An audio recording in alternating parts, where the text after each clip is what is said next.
Hi friends, welcome to my channel Brahmamudi serial. Today ఎపిసోడ్లో ఏం జరగబోతుందో మా వీడియోని చూసి తెలుసుకోండి. మీరు కనుక మా వీడియో ఫస్ట్ టైం చూస్తున్నట్టయితే లైక్ చేసి షేర్ చేసి పక్కనే ఉన్న గంట సింబల్ని క్లిక్ చేయండి. మా ఛానల్ని సబ్స్క్రైబ్ చేసుకోండి. అప్పుడే మేము పెట్టే ప్రతి వీడియో మీరు చూడవచ్చు.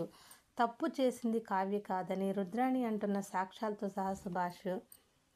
అపర్ణ హాస్పిటల్ నుంచి ఇంటికి వస్తుంది. స్వప్న ఎర్ర నీళ్ళతో దిష్టి తీస్తుంటే ఏంటి స్వప్న నువ్వు వస్తున్నావు, కావ్య ఏదని అడుగుతుంది అపర్ణ.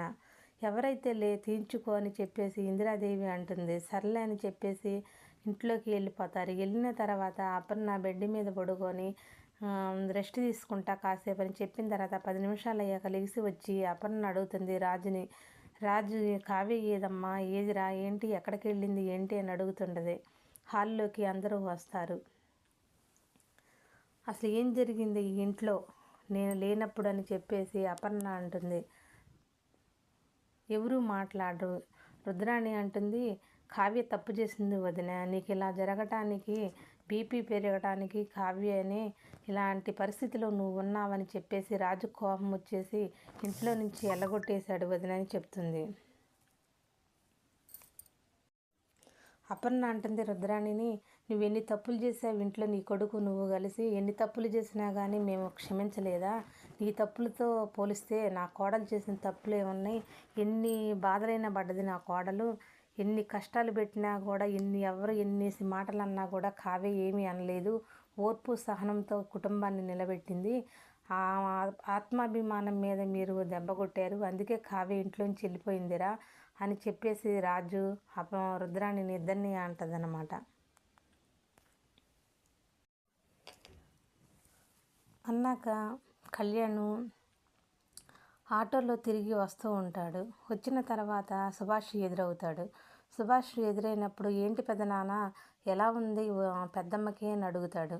ఏం లేదురా, కావ్య ఇంట్లోంచి వెళ్ళిపోయిన తర్వాత ఇల్లంతా బోసుగా ఉంది, ఇంట్లో అసలు ఉండబుద్ధి కావట్లేదు, అసలు ఏం బాగలేదు, ఆ పెద్దమ్మకి ఎందుకు ఇలా జరిగిందో ఏంటో అని చెప్పేసి కళ్యాణ్ను పెదనాన్న మాట్లాడుకుంటూ ఉంటారు. అసలు ఏం జరిగిందో తెలుసుకో పెదనాన్న, అసలు పెద్దమ్మ రోజు వేసుకునే టాబ్లెట్స్ అయినా ఇంకేమన్నా మారినాయా ఏంటి చూడు అని చెప్పేసి అని అంటాడు. అన్నప్పుడు సర్లే ఇంటికి వెళ్ళిన తర్వాత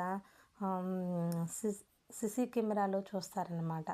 చూసిన తర్వాత మామూలుగా ముందు టాబ్లెట్స్ చూస్తారు. టాబ్లెట్స్ చూసినప్పుడు అపర్ణ వేసుకునే టాబ్లెట్స్ కావవి, వేరే రెడ్ కలర్లో ఉంటాయి. ఏంటి అపర్ణ టాబ్లెట్స్ ఇలా ఉన్నాయి ఏంటి అనేసి సుభాష్ అనుకుంటాడు. అప్పుడు కళ్యాణ్కి ఫోన్ చేసి, కళ్యాణ్ ఇలాగా టాబ్లెట్స్ పెద్దమ్మ వేసుకుని ఎలా ఉన్నాయిరా, ఎర్రగా ఉన్నాయి ఏంటి అని చెప్పేసానంటే కళ్యాణ్ అంటాడు, ఆ టాబ్లెట్స్ తీసుకురా పెదనాన్న చూపిద్దాము మెడికల్ షాప్లో అని చెప్పేసి అని అంటే తీసుకొచ్చి చూపిస్తే, ఇవి బీపీ టాబ్లెట్స్ కాదండి, ఇవి ప్రాణాపాయం ఉండే టాబ్లెట్స్, ఇవి వేసుకుంటే ప్రాణం కూడా పోయిద్దండి అని చెప్పేసి వాళ్ళు అంటారు.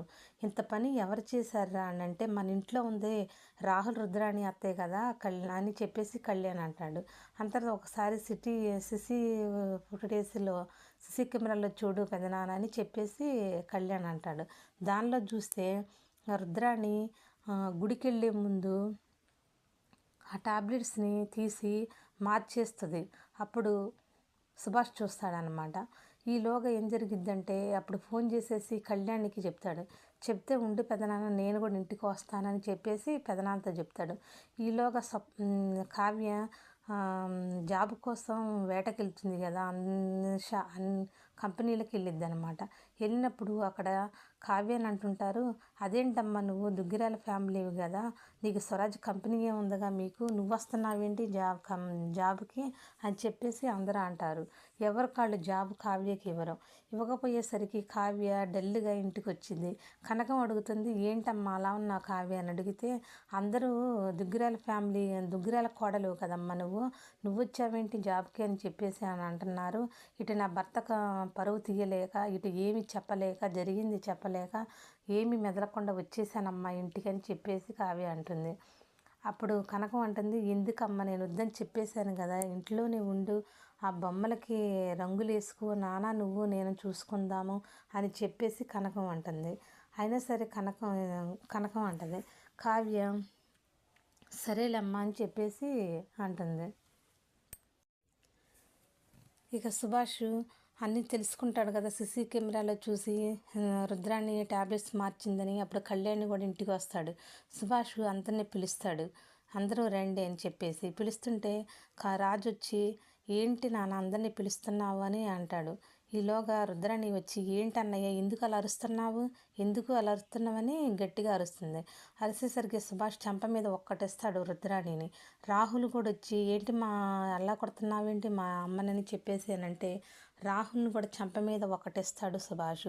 ఇచ్చినప్పుడు ఎందుకు అత్తమ్మ నట్టగొడుతున్నావు ఏంటని రాజు అడిగితే, ఈ ఇంట్లోకి అమ్మ ఇలాంటి పరిస్థితిలో ఉండటానికి కారణం రుద్రాణియేరా, కావ్య ఇంట్లోంచి బయటికి వెళ్ళిపోవడానికి కూడా కారణం రుద్రాణియేరా అని రాహుల్ రుద్రాణి అని చెప్పేసి సుభాష్ అని అంటే, అసలు ఏం జరిగింది నాన్న అని అడిగితే సీసీ కెమెరాలోది ఫుటేజ్ అంత మొత్తం చూపిస్తాడనమాట. ఏంటత్త నువ్వు ఎలా చేసావు దుర్మార్గురాలని చెప్పేసి రాహుల్ని కూడా ఒక్కటేస్తాడు రాజు. ఇలాంటి వాళ్ళు ఇంట్లో అసలు ఉండకూడదు, నా భార్యని నువ్వు చంపాలనుకున్నావు రుద్రాణి, అటు చూస్తే బంగారులండి నా కోడల్ని ఇంట్లో నుంచి వెళ్ళిపోయేలా చేసావు, ఇలాంటప్పుడు నువ్వు ఉండటానికి వీలు లేదు అని చెప్పేసేసి ఇద్దరిని బయటికి వెళ్ళగొట్టేస్తాడు. అంతకుముందే ఏం జరిగిద్దంటే సుభాష్ ఆఫీస్కి వెళ్తాడనమాట. వెళ్ళినప్పుడు అక్కడ సీసీ కెమెరాలో ఏం జరిగిందో అని కొత్తగా వచ్చిన అంతకుముందు ఏం జరిగిద్దంటే సుభాష్ ఆఫీస్కి వెళ్తాడు. అసలు కావ్యకి ఫోన్ ఎవరు చేశారు ఏంటి అని చెప్పేసి సీసీ కెమెరాలో చూస్తాడు. చూసినప్పుడు అక్కడ ఫీను ఉంటాడు. ఆ ఫీను కావ్యకి ఫోన్ చేసి, మేడం ఒకసారి రండి ఇలా జరుగుతుంది ఆఫీసులో అని చెప్తే అప్పుడు కావ్య వెళ్తుంది. వెళ్ళినప్పుడు ఇలా జరిగిందని చెప్పేసి కావ్య ఫోన్ని సైలెంట్లో పెట్టేస్తాడు. పెట్టింది కూడా ఆ సీసీ కెమెరాలో కనపడింది. అసలు ఏం జరిగింది చెప్పు, నువ్వెందుకు కావ్య మేడంకి ఫోన్ చేసి రమ్మన్నావు, అసలు నీకు ఎవరు చేయించారు ఇదంతా అని చెప్పేసి చెంప మీద ఒకటేస్తాడు పిన్ని. కొట్టిన తర్వాత జరిగిందంతా ఇదంతా చేయించింది రాహులే, రాహులే చేయించాడండి అని చెప్పేస్తాడు. చెప్పినప్పుడు ఇంత నీచమైన పనులు చేస్తాడా అని చెప్పేసి అప్పుడు సుభాష్ ఇంటికి వెళ్ళి అప్పుడు ఇంటి దగ్గర సీసీ కెమెరా కూడా చూస్తాడనమాట. అప్పుడు రుద్రాణి టాబ్లెట్స్ మార్చిద్ది. అవన్నీ చూసుకున్న తర్వాత కుటుంబం వాళ్ళందరినీ పిలిచి అప్పుడు రాహుల్ని రుద్రాన్ని బయటికి వెళ్ళగొట్టేస్తారు. ఈ వీడియో నచ్చినట్టయితే లైక్ చేసి షేర్ చేసి పక్కనే ఉన్న గంట సింబల్ని క్లిక్ చేయండి. మా ఛానల్ని సబ్స్క్రైబ్ చేసుకోండి. అప్పుడే మేము పెట్టే